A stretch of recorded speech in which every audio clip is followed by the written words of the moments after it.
मैं सचमुच चला जाऊंगा। चल चल चल चल चल। मैं जा रहा हूँ। अरे तू जा रही। Bad comedy versus good comedy. अब देखो कॉमेडी कई तरह की होती है, जिसमें से आज हम बात करेंगे 4 प्रकार की कॉमेडी के बारे में, जैसे कि स्लैपस्टिक, इम्प्रोवाइज, डिसेबिलिटी और डबल मीनिंग, और इनके बीच में क्या फर्क है। आओ एक एक करके जानते हैं। शुरुआत करेंगे स्लैपस्टिक कॉमेडी के साथ। अब आप सोच रहे होंगे कि ये कैसी कॉमेडी होती है। मैं बता दूं भाई, यहाँ पे डायलॉग से ज्यादा फिजिकल कॉमेडी का यूज किया जाता है। इसको और अच्छे से समझने के लिए हम देखते हैं बैड एग्जाम्पल इन स्लैपस्टिक कॉमेडी।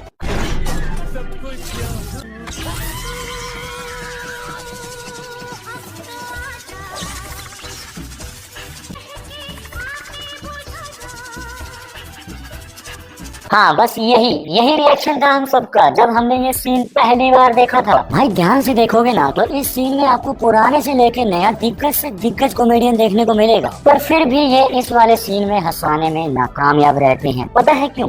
क्योंकि यहाँ पे जो इनके एक्सप्रेशंस हैं वो कुछ ज्यादा ही ओवर द टॉप चले जाते हैं, जिसकी वजह से वो बिल्कुल भी नेचुरल फील नहीं होते हैं। ऊपर से सिचुएशन भी नेचुरल फील नहीं होती है, क्योंकि इस वाले सीन में सबको पता था कि शॉट लगने पे सामने वाले को हाथ नहीं लगाना चाहिए, पर फिर भी पीछे से लोग आके हाथ पकड़ रहे हैं और इसी वजह से ऐसा लगता है कि ये जबरदस्ती हंसाने की कोशिश कर रहे हैं। पर आपको जबरदस्ती हंसने की जरूरत नहीं है, क्योंकि यहाँ पे अब हम देखेंगे गुड एग्जाम्पल इन स्लैपस्टिक कॉमेडी।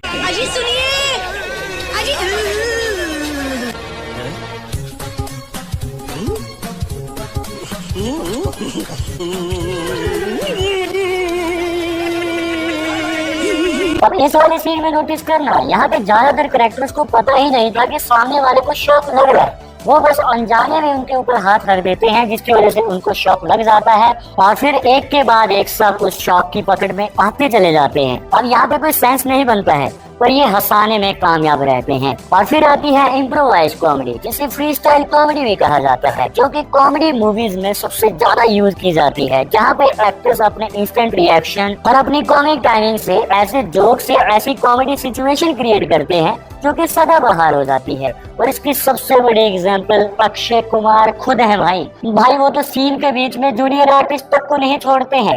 और आपको क्या लगता है ये सीन स्क्रिप्ट में लिखे होंगे? भाई ये अक्षय कुमार की खुद की इम्प्रोवाइजेशन है, और इसीलिए अब हम देखेंगे good example in improvised comedy. And the winner is Om Kapoor. बहुत हंसी आ रही है तुझे, बहुत हंसी आ रही है। हाँ? उसकी टीम में है तू। छोड़ो, ये मेरा अवार्ड है, चीटिंग है, ये फ्रॉड। हाँ श्याम, सैम मेरा दोस्त है, अमेरिका से आया, कसम से, you don't believe me? अब तो आप समझ ही गए होंगे कि इम्प्रोवाइजेशन कॉमेडी मूवीज में कितनी ज्यादा इंपॉर्टेंस रखती है। पर यहाँ पे अगर थोड़ा सा ओवर कर दिया जाए या फिर सीन में सावधानी न रखी जाए तो भाई यहाँ पे क्रिंजी भी लग सकता है। इसे और अच्छे से समझने के लिए अब हम देखेंगे bad example in improvised comedy. Bruce Lee का कराटे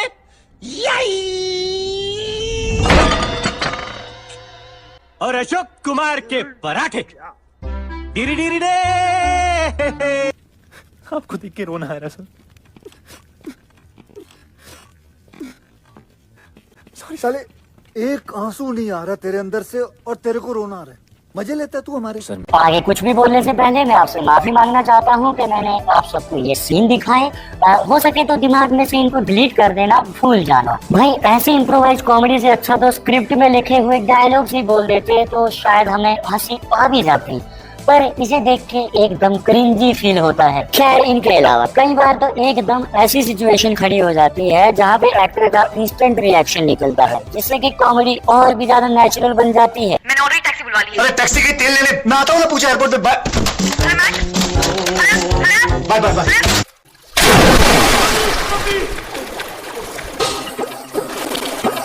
नाक में दम कर रखा तू।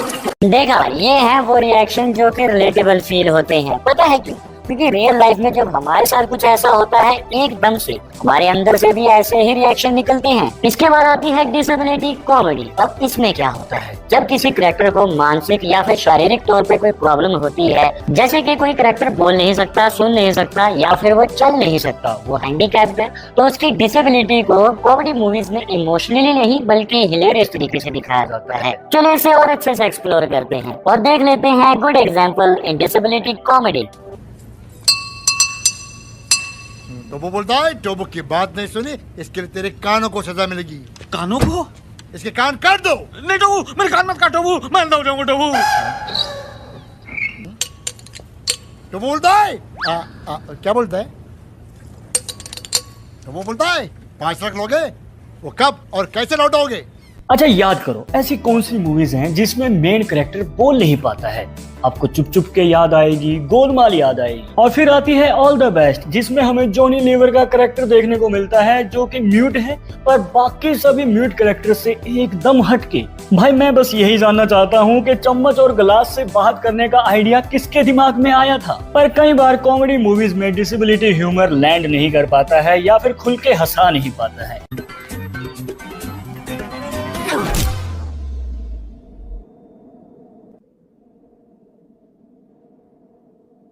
महाराज की जय। আমি মহারাজ এ আমার অঙ্গরক্ষক फौलाद से। पर देखो मैं ये नहीं कहूंगा कि इन कॉमेडी सीन्स को देखने के बाद हंसी नहीं आती है। आप एक बार हंसोगे, 2 बार हंसोगे, पर इन कॉमेडी सीन्स की रिवॉचेबिलिटी नहीं है। मतलब पुरानी कॉमेडी मूवीज के कोई भी सीन आप बार बार लगा के देख लो, आपको खुल के हंसी आएगी। पर कई बार ऐसे कॉमेडी सीन्स भी निकल के आते हैं जो बार बार देखने के बाद कम हंसाते हैं या फिर हंसी आती ही नहीं है। भाई कभी कभी तो मुझे यकीन ही नहीं होता कि रोहित शेट्टी जिन्होंने इतनी जबरदस्त कॉमेडी मूवीज बनाई है, ये जबरदस्ती की कॉमेडी मूवी भी इनकी ही बनाई हुई है। और फिर आती है डबल मीनिंग या फिर सटल जोक्स। भाई ये आजकल के कॉमेडी मूवीज में बहुत ज्यादा यूज किए जाते हैं।